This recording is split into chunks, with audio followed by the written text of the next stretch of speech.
Have you seen those viral clips floating around? The ones with gravity-defying parkour up skyscrapers and otters with TV heads wandering city streets? That's Neverness to Everness, and it might be the most ambitious game you've never heard of. But before you get too excited, we need to talk about what everyone's missing. Let's begin. Let me paint you a picture.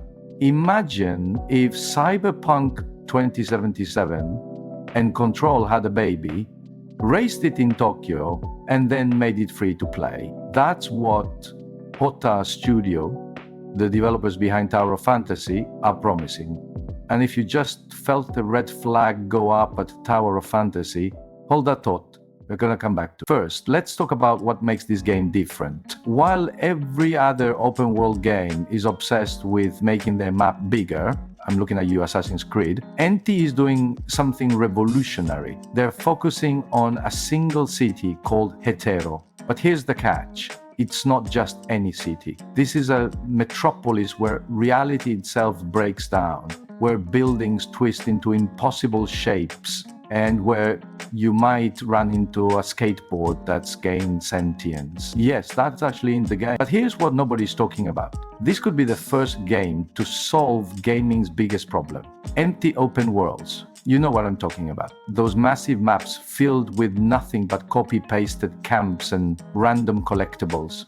Now, let me show you why NTE's approach is different. They are building this in Unreal Engine 5, the same engine that powered that mind-blowing Matrix demo. But there's a massive catch that nobody seems to be questioning. They are promising this will run on mobile devices. Let that sink in for a moment. The same engine that makes high-end PCs sweat is supposedly going to run this dense, dynamic city on your phone. Either Auto Studio has achieved the impossible or we're looking at some serious compromises. Now, let's address the elephant in the room, Tower of Fantasy. Remember when it was marketed as the Genshin killer? Yeah, that didn't quite work out. But here's where things get interesting. Instead of just copying their homework, they're actually evolving the systems, the character switching, the combat mechanics, the vehicle customization. It's all been refined and reimagined for an urban environment.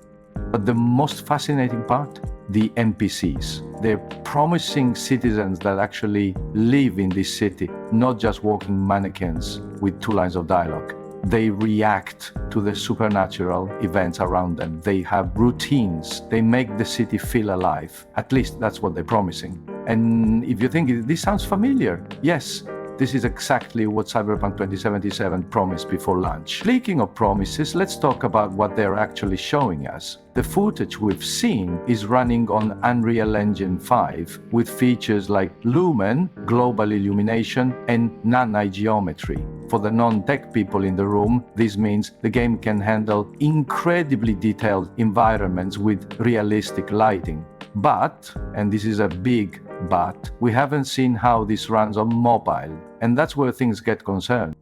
Let's tackle the big issue that's hard to ignore, monetization. Hota Studio is promising a completely free-to-play experience across PC, mobile, and console. Sounds great, right? Well, let me show you something interesting from the previous game, Tower of Fantasy. The monetization system with multiple currencies, battle passes, limited time banners, turned that game into a money printing machine. Now, look at what they're offering in NT. Customizable high-rise apartments, a sports car system with endless modifications, character collecting, and personalization options. Starting to see the pattern? Every single one of these systems is perfectly designed to be monetized. And here's where it gets concerning. They're not just selling power or characters anymore. They're selling lifestyle features in a game that's all about urban living. But here's what fascinates me. They might have actually stumbled onto something brilliant. Instead of the traditional gacha system, where you're pulling for power, they're creating a virtual lifestyle platform. Think about it. Custom apartments with city views, personalized vehicles, fashion options. It's like they're building a metaverse that people might actually want to spend time in. That is pretty cool. The technical ambitions are either genius or delusional. They are promising seamless transitions between indoor and outdoor environments, dynamic weather systems, and reality-bending anomalies, all in a persistent online world. For context, even single-player games struggle with this level of complexity. Now imagine doing this in a multiplayer environment across mobile devices and consoles. That would be amazing. And let's break down what we're actually seeing in the footage. Those gorgeous ray-traced reflections in the rain, the dynamic lighting during anomaly events, the crowds of reactive NPCs, all of these require serious processing power. Either they've achieved some miraculous optimization, or the mobile version is going to look very, very different. Here's where things get really interesting. The cross-progression system. They're promising that you can seamlessly switch between platforms, keeping all your progress. Sounds great, until you realize what this actually means. Every version of the game needs to maintain perfect parity. Every system, every feature, every animation needs to work identically across wildly different hardware capabilities. Here's my prediction. NTE will either revolutionize open world gaming or become another cautionary tale about overpromising. The systems they are building, the vertical exploration, the reality bending mechanics, the living city could change how we think about virtual worlds. But they're trying to do everything at once. And history hasn't been kind to games with ambitions this big. So what does all this mean for the future of gaming? Let's zoom out for a moment. The industry is at the crossroads. AAA games are getting more expensive to make, taking longer to develop, and still launching broken.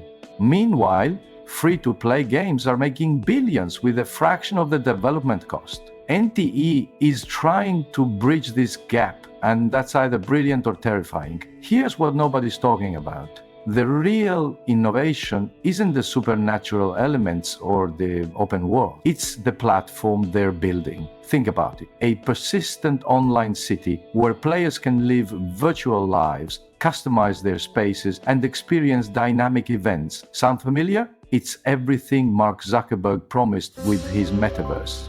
Except this one actually looks fun. One red flag is the promise of regular content updates. In a game this complex, with this many interconnected systems, regular updates could be a technical nightmare. Every new feature, every new area, every new anomaly has to work across all platforms without breaking the existing systems. That's a massive undertaking. But here's the exciting part.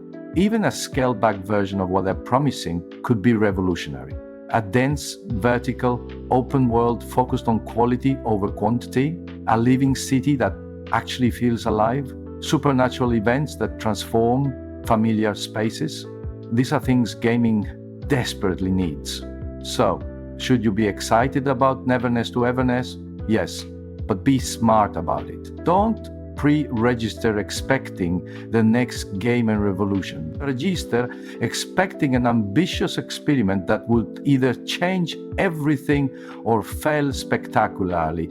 Either way is going to be fascinating to watch. The gaming industry is watching this one closely, and so should you. Whether it succeeds or fails, NTE is trying something new in an industry that desperately needs innovation. And sometimes that's more important than perfect execution. Drop a comment letting me know what you think. Will NTE revolutionize gaming, or is it promising too much? Subscribe for more gaming analysis and hit that bell to stay updated on NTE's development. Until next time, stay skeptical, stay hopeful, and keep gaming.